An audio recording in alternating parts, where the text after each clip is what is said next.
Park was eating noodles in her small apartment when the message arrived.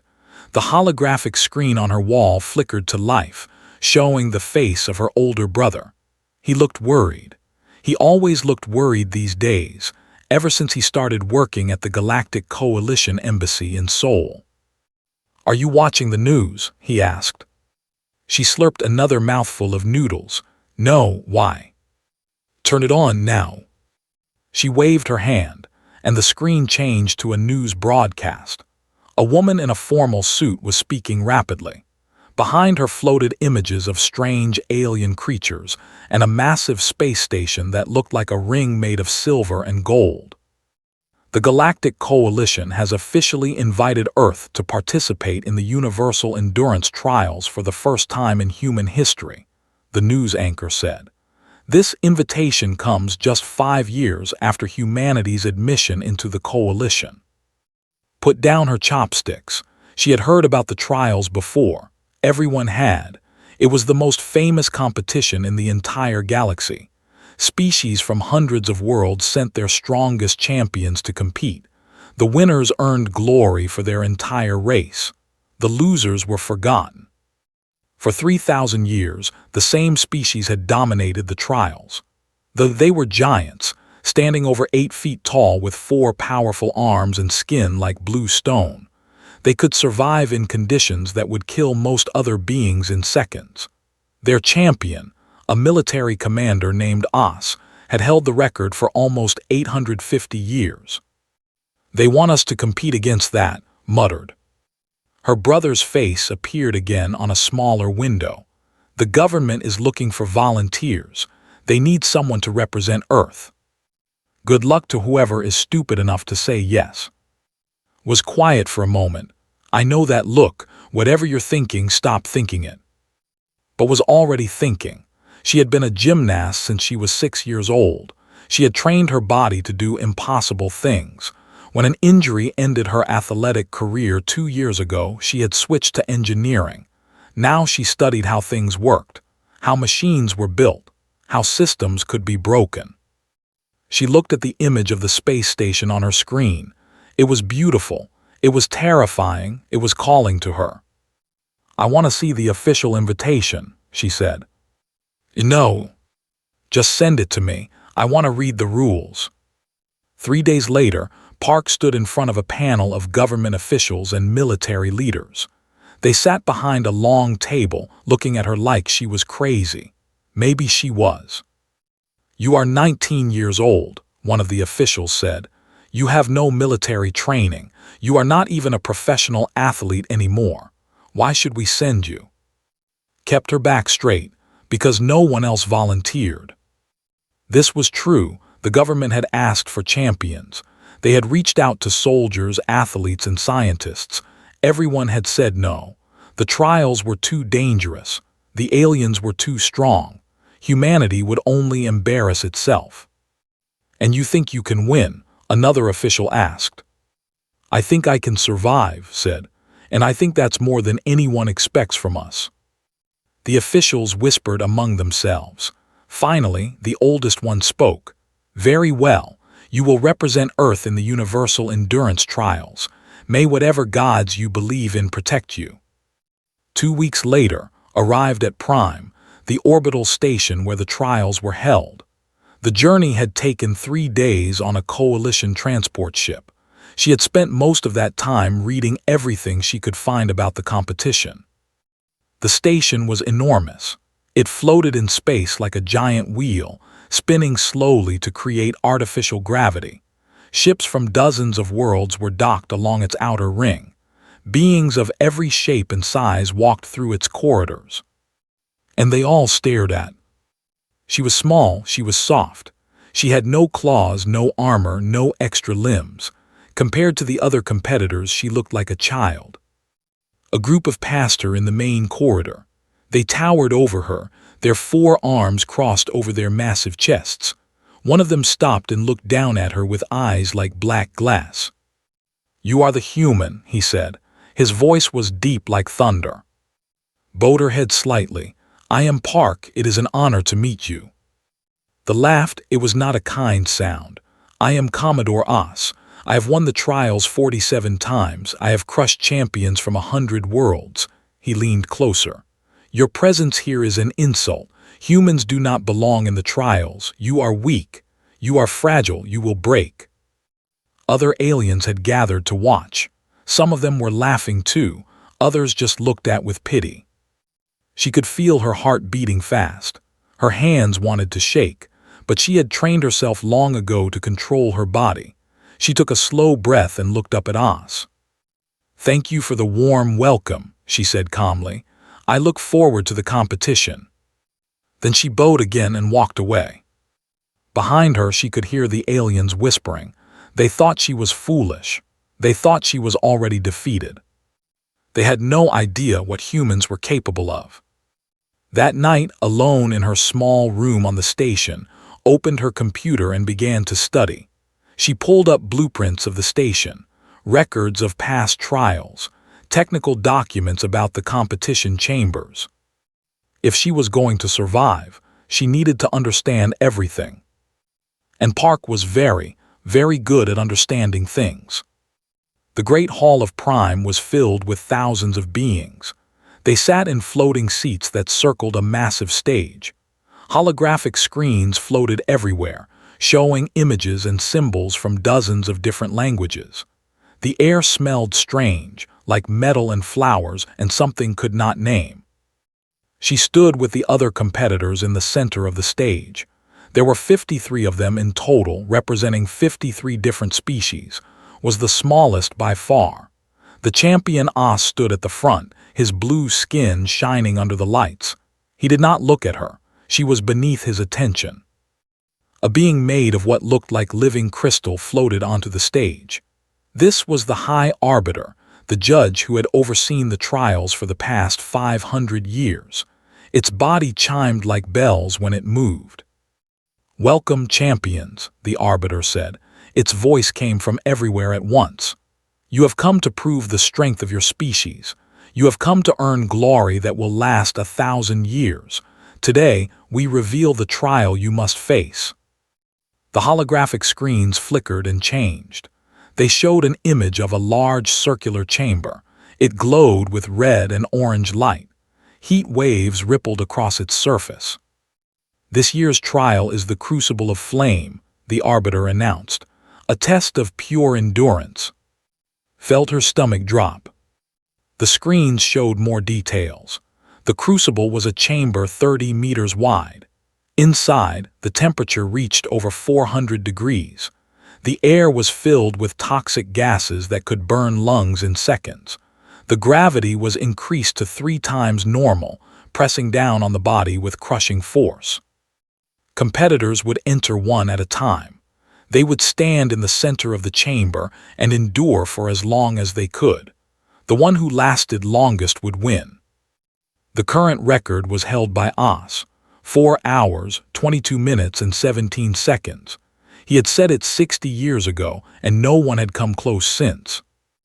Around, the other competitors were studying the images with confidence. They were nodding to each other. Their bodies were built for extreme conditions. The heat would hurt them, but they could survive it. Did the math in her head. Human bodies could not survive 400-degree heat. Human lungs could not breathe toxic gas. Human bones would crack under 3 times normal gravity. She had maybe 90 seconds before she died. After the announcement, a human medical officer found in the corridor. Her name was, and she had been assigned to take care of during the trials. She was a few years older than, with short hair and worried eyes. I ran the numbers, said. Her voice was shaking. You can't do this. The human body cannot survive those conditions. You will die in there. How long do I have? Asked. 90 seconds, maybe less. The heat alone will cause organ failure within 2 minutes, and that's without the toxic atmosphere and the gravity. Grabs arm. You have to withdraw. No one will blame you. Everyone knows humans aren't built for this.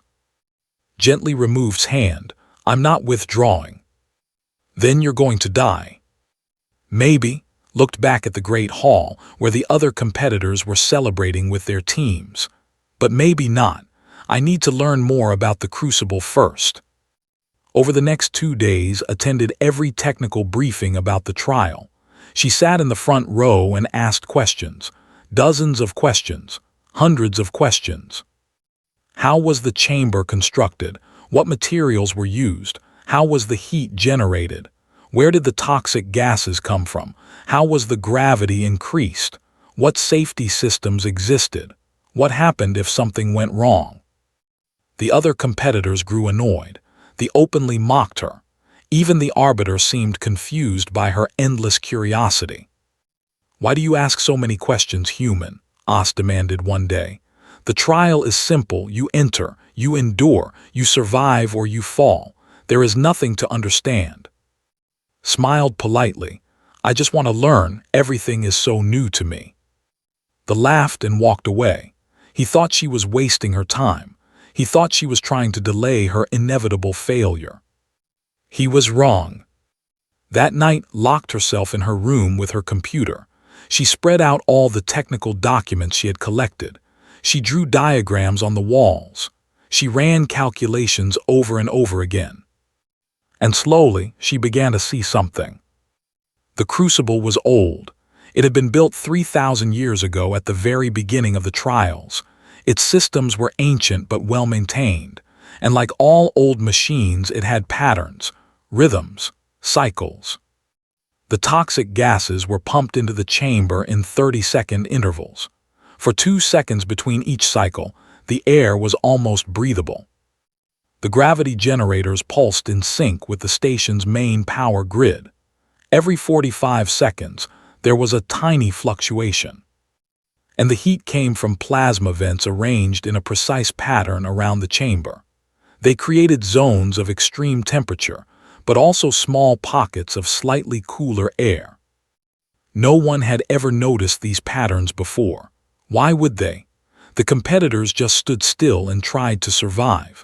That was how the trial had always been done. But was not going to stand still. She contacted her brother through an encrypted channel. His face appeared on her screen, tired and worried. "I need your help," she said. "I need access to the station's maintenance records." "Why?" She told him her plan. For a long moment was silent, then he shook his head. "You're insane." "Maybe. Can you get me the records?" He sighed. "I'll try. But even if you're right about the patterns, you'll still be moving through a chamber that's hot enough to melt steel. Your body isn't built for that." "My body doesn't need to survive for hours," said. "It just needs to survive for seconds." She ended the call and went back to her calculations. Somewhere out there, Os was resting, confident in his victory. He had no idea what was coming. The maintenance records arrived at midnight. Had risked his career to get them, hacking into systems he should never have touched. When opened the files, she found thousands of documents dating back centuries. Repair logs, system updates, emergency protocols. She read through the night, her eyes burning from the screen's glow. Most of the information was useless, but hidden among the ordinary reports, she found what she was looking for. The Crucible had an emergency override system. It made sense when she thought about it. The chamber was deadly. Mistakes could happen. The original builders, whoever they were, had installed a way to shut down everything instantly if something went wrong. The override was controlled by a panel hidden inside the chamber itself. It was built into the central column that stood in the middle of the Crucible. According to the records, it had never been used. Most competitors probably didn't even know it existed. Studied the blueprints carefully. The panel was concealed behind a small maintenance hatch, about 1 meter above the floor. To reach it, someone would have to cross the chamber and open the hatch while enduring the heat, the gas, and the crushing gravity. No one had ever tried. She understood why. The trials were about endurance, about standing strong while the universe tried to break you. Moving through the chamber was unthinkable. It went against 3,000 years of tradition. But had read the original rules of the trials, carved into the station's founding charter. Rule 7. Section 3, stated clearly that any competitor who activated the emergency override from inside the chamber would be granted automatic victory. The rule was meant as a safety measure, a way to reward someone clever enough or desperate enough to find an escape. But in 3,000 years of competition, no species had ever discovered it. They were too focused on proving their strength, too proud to look for another way. Called her brother again. "I found it," she said, "the way to win."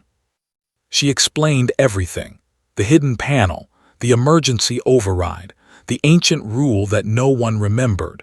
When she finished, was quiet for a long time. "You're going to cheat," he finally said. Shook her head. "I'm going to use the rules, there's a difference." "They won't see it that way, neither will the coalition. The rules are the rules. They can't change them just because a human figured out something they missed." Rubbed his face. He looked exhausted. "Even if you reach the panel, you still have to survive long enough to get there.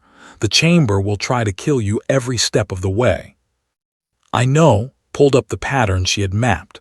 "That's why I need to move at exactly the right moment. I have to follow the cycles, duck when the plasma vents fire, breathe during the 2-second windows, move forward during the gravity fluctuations. And if you make one mistake, then I die, but I was going to die anyway, standing still like everyone else." She looked at her brother through the screen. "This is the only chance I have, the only chance humanity has." He was silent again, then slowly he nodded. "Okay, tell me what you need." They spent the next 3 days preparing, sent her more technical documents.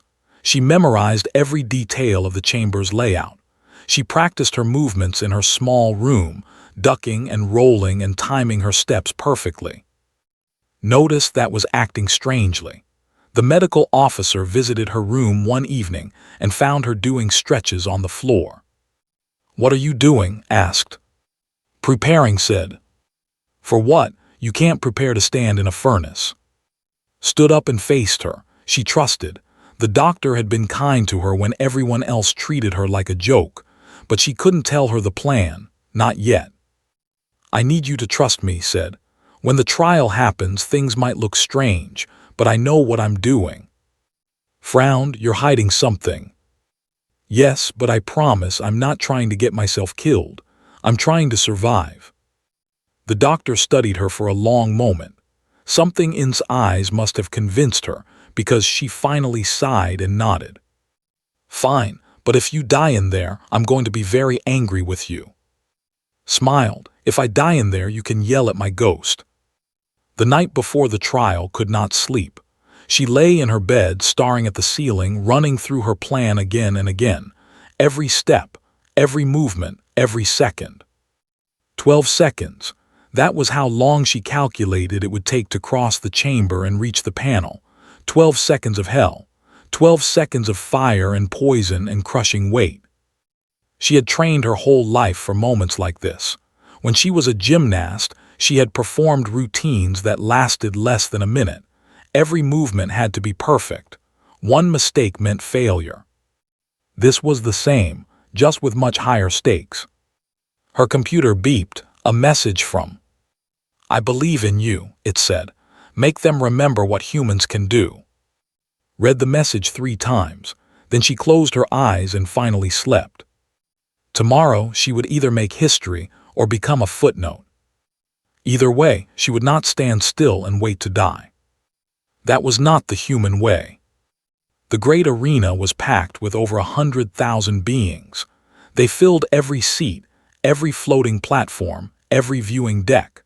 Holographic screens broadcast the event to billions more across the galaxy.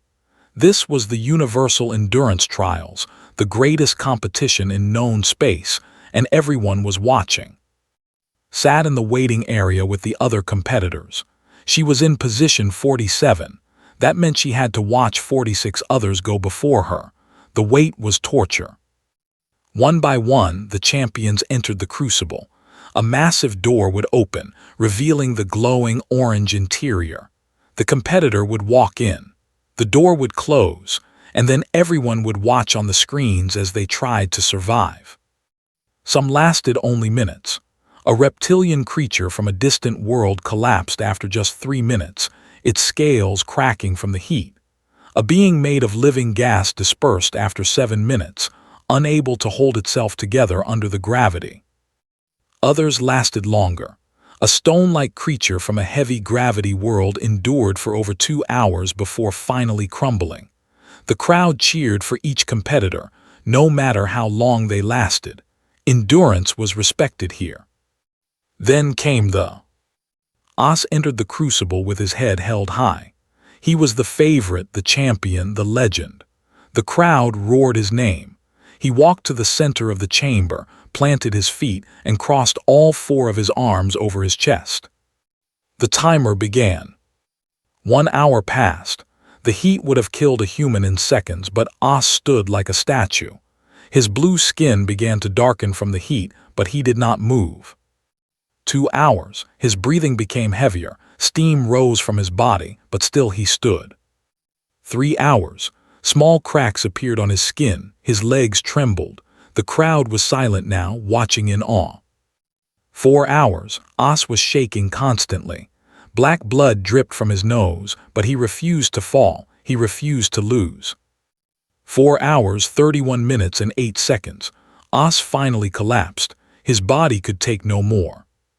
The crowd exploded with cheers. A new record. The greatest performance in the history of the trials. Medical teams rushed in to carry the champion out of the chamber.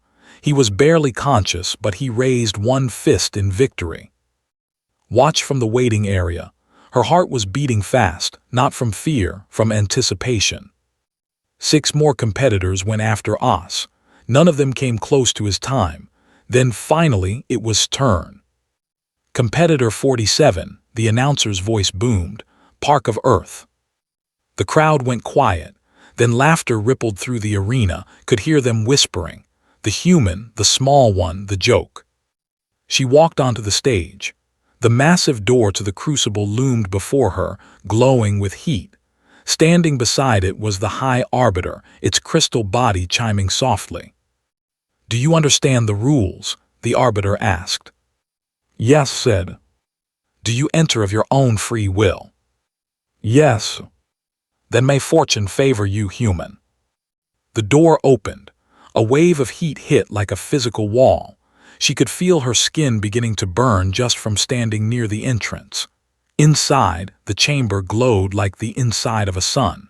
The central column stood in the middle, surrounded by waves of orange and red. She took a deep breath. Then she ran. The crowd gasped. No one ran in the crucible. No one moved at all. That was not how the trial worked. But was already inside, and she was moving faster than anyone expected. The heat hit her immediately. Her skin felt like it was on fire, but she had timed her entrance perfectly, right at the start of a gas cycle. She had 2 seconds of slightly cleaner air. 1 step, 2 steps, 3. The plasma vents fired to her left. She ducked, rolling under the stream of superheated gas. The movement was pure gymnastics, the same technique she had practiced for years. 4 steps, 5, 6. The gravity pressed down on her, trying to crush her into the floor. But she had timed this too, hitting the small fluctuation in the generators. For half a second, the pressure was lighter. 7 steps, 8, 9. Her lungs were screaming. Her eyes were watering from the heat. Her skin was already blistering, but she kept moving. 10 steps, 11. She reached the central column. Her hands found the maintenance hatch, exactly where the blueprint said it would be. She pulled it open, ignoring the metal that burned her palms. 12 seconds. Exactly 12 seconds since she entered the chamber. Inside the hatch was a single red button, the emergency override, untouched for 3,000 years. Slammed her hand down on it. The crucible died. The heat vanished. The plasma vents shut off. The gravity returned to normal. The glowing orange light faded to cool blue. For a moment, there was absolute silence in the arena. 100,000 beings stared at the screens, unable to understand what they had just seen. Then the High Arbiter's voice rang out, filled with something that might have been wonder. The emergency override has been activated. According to Rule 7, Section 3 of the Founding Charter, competitor Park of Earth is declared the victor. Stood in the center of the now silent chamber. Her skin was red and burned. Her hands were bleeding. Her lungs ached with every breath. But she was alive. And she had won. The silence lasted 3 more seconds. Then the arena erupted into chaos. The chaos lasted for hours. Half the arena was cheering. The other half was screaming in anger. Fights broke out between different species. Security teams rushed to maintain order. The holographic screens replayed 12-second run over and over, slowing it down, analyzing every movement. Barely noticed any of it. Medical teams had rushed her out of the crucible as soon as the override activated. Was waiting for her, tears streaming down her face. "You crazy, stupid, brilliant girl," said as she treated its burns. "You could have died." "But I didn't," managed to say. Her throat was raw from the heated air. "No, you didn't," shook her head in amazement. "How did you know about the override?" "I read the maintenance records. I read the rules." Tried to smile, but it hurt too much. "I paid attention when everyone else was just trying to be strong." The delegation demanded an emergency meeting with the High Arbiter. They brought lawyers and witnesses and ancient documents. They argued for hours that had cheated, that she had violated the spirit of the trials, that her victory should be erased. The Arbiter listened patiently to everything. Then it floated to the center of the council chamber and spoke in a voice that silenced everyone. "I have reviewed the founding charter of the Universal Endurance Trials. Rule 7, Section 3 is clear. Any competitor who activates the emergency override from within the crucible is granted automatic victory. This rule was written by the original creators of the trials 3,000 years ago. It has never been changed." The leader slammed his fist on the table. The rule was meant as a safety measure, not a strategy. "Perhaps," the Arbiter said, "but the rule does not say that. It says automatic victory. The human competitor found a path that no one in 3,000 years thought to look for. She did not break any rules. She simply read them more carefully than anyone else." Oz stood in the back of the chamber, his body still wrapped in healing bandages. He had pushed himself further than ever before, and he had been certain of his victory. Now, a small human girl had taken everything from him in 12 seconds. After the meeting, he found in the medical bay. She was lying on a bed, her burns being treated by advanced alien technology. She looked small and fragile, nothing like the blur of motion that had crossed the crucible. "You did not endure," Oz said, his voice hard with anger. Opened her eyes and looked at him. "No, I didn't." "You cheated." "I used the rules that your ancestors wrote." Oz stepped closer, his massive body blocking the light. "The trials are about strength, about proving that your species can survive the worst the universe has to offer. You proved nothing." Sat up slowly, ignoring the pain. She looked up at the champion, meeting his dark eyes without fear. "Your people designed a test of suffering," she said quietly. "You called it strength. You stood in fire for hours and called it courage, but you never asked why. You never wondered if there was another way." She gestured at her burned skin, her damaged hands. "Look at me. I'm weak. I'm fragile. My body is not built to survive what yours can. If I had tried to compete the way you do, I would have died in seconds." "That is what should have happened." "Maybe, but my people learned something long ago, Commodore. We learned that true strength is not about how much suffering you can endure. It's about knowing when not to suffer at all." She reached out and touched his arm gently. He flinched but did not pull away. "Your ancestors built an escape into the crucible. They wanted someone to find it. For 3,000 years, no one did because everyone was too busy proving how tough they were. I'm not tough. but I am curious, and sometimes curiosity is more powerful than strength." Oz stared at her for a long moment. Something shifted in his expression, not forgiveness, not acceptance, but perhaps the beginning of understanding. "You are strange creatures," he said finally. "You humans." "Yes," agreed, "we are." He turned and walked away without another word, but at the door he paused and looked back. "I will remember this," he said, "and next time I will not underestimate your kind." Then he was gone. The news of victory spread across the galaxy at the speed of light. On every world, beings watched the video of her 12-second run. They analyzed it, argued about it, celebrated it, condemned it. But everywhere they talked about humans. The weak species, the soft species, the new species that had only joined the coalition 5 years ago. They had sent a small girl to the greatest competition in the universe, and she had found a solution that no one else had seen in 3,000 years. Humanity was no longer a joke. Humanity was a mystery, a puzzle that the galaxy would spend a long time trying to understand. Returned to Earth a hero, crowds gathered to see her, leaders wanted to shake her hand. Students studied her story in schools. But she didn't care much about the fame. She went back to her small apartment, back to her engineering studies, back to her noodles. Her brother visited her on her first night home. They sat together on her small balcony, looking up at the stars. "You changed everything," he said. "The whole galaxy sees humanity differently now." Shrugged, "I just read the rules." "You did more than that. You showed them who we are, that we don't just accept the world as it is. We ask questions, we find new paths, we adapt."